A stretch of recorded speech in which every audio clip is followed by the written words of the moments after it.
because you've obviously faced the Cowboys a few times, but you got a whole different coaching set. Does any of the old stuff matter, or are you basically starting from scratch this week? Oh, you're starting from scratch. Yeah, different scheme.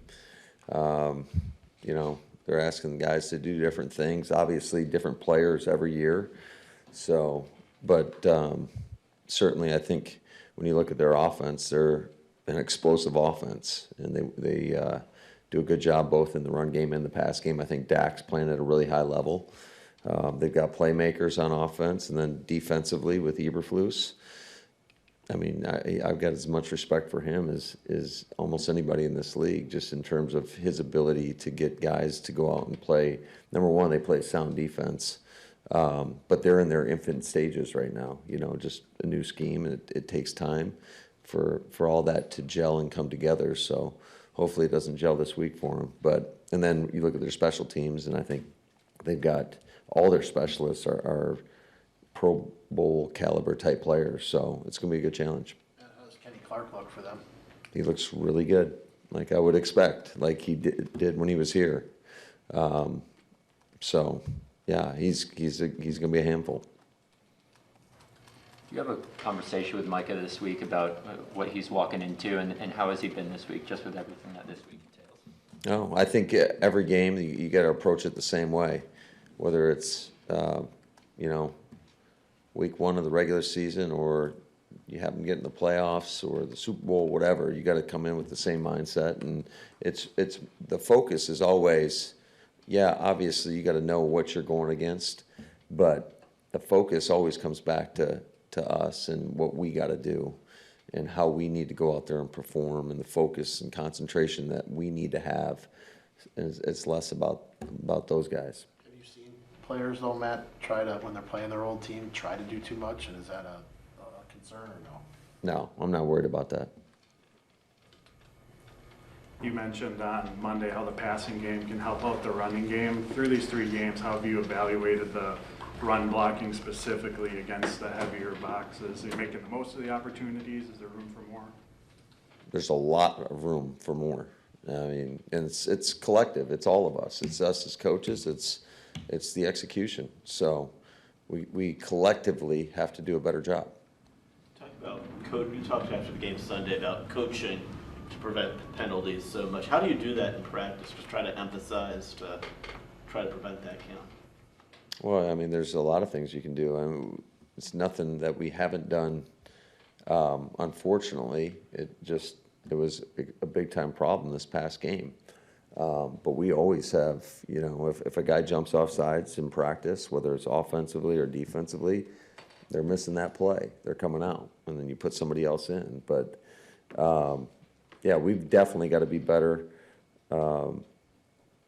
knowing this game's going to be on the road, having 5 false start penalties last game. We've got to do a much better job, and to me, it comes down to the focus and concentration. Besides yanking the guy out of a planned practice, what else can you do? I mean, there's consequences, you can run them, but like ultimately you got to do it as a player. And I never want our guys going out there and playing passive and not, like, mistakes are going to be made in this game. It's all about how you respond to them.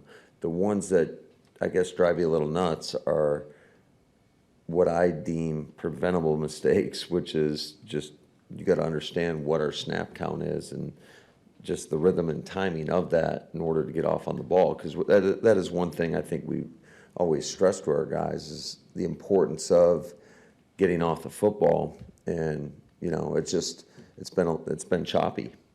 have you ever run them? Oh yeah, How are you doing that now? we'll see. Matt, what did Kenny just mean for this team and organization throughout his tenure here?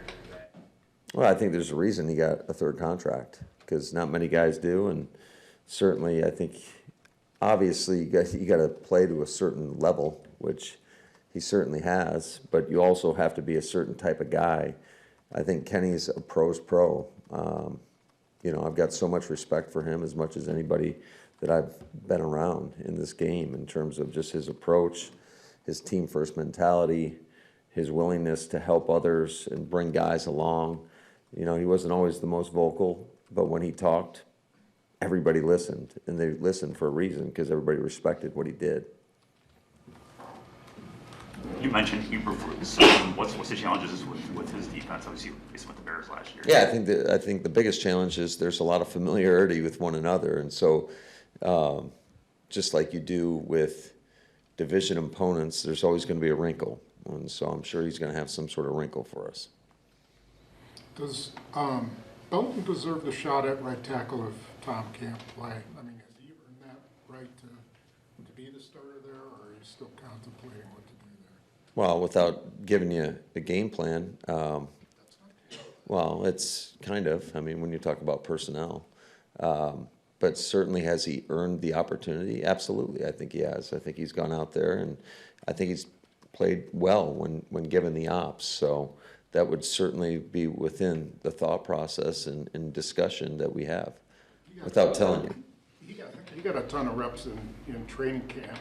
How valuable was that, and have you seen like a gradual? Yeah, I do. I think especially the more he's played, it seems like the better he's gotten, which is for most young players. So that is to be expected. That's why we drafted him where we drafted him. And is there still a lot of things that he needs to work on? Absolutely. But I think he's trending in the right direction.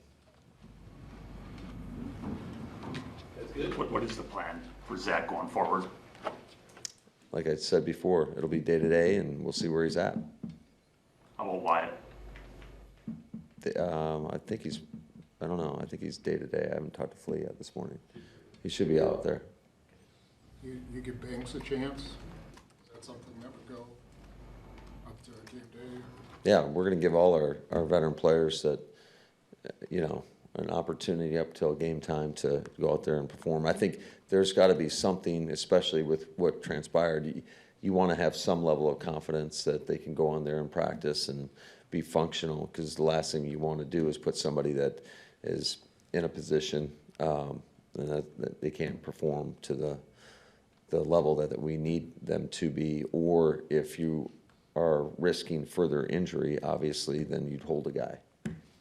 Is Bullard still in the protocol, and whatever the answer is there, what have you thought of how he's progressed here this He year? is still in the protocol, and I think what was the second part? How has he done? Right this year.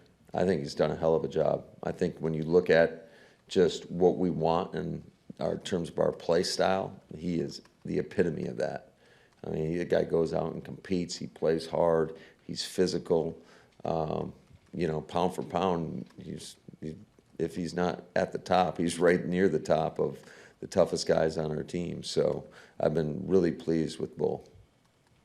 With all the motion and stuff you did with Reed and playing him in the slot, is your plan just to kind of spread that out, or do you really want to find a guy who can kind of fill that role and play it predominantly? Well, I think the more you can spread it out, and the more it keeps defenses a little bit, off balance. When they can zero in on a guy, it definitely makes it easier on them. So,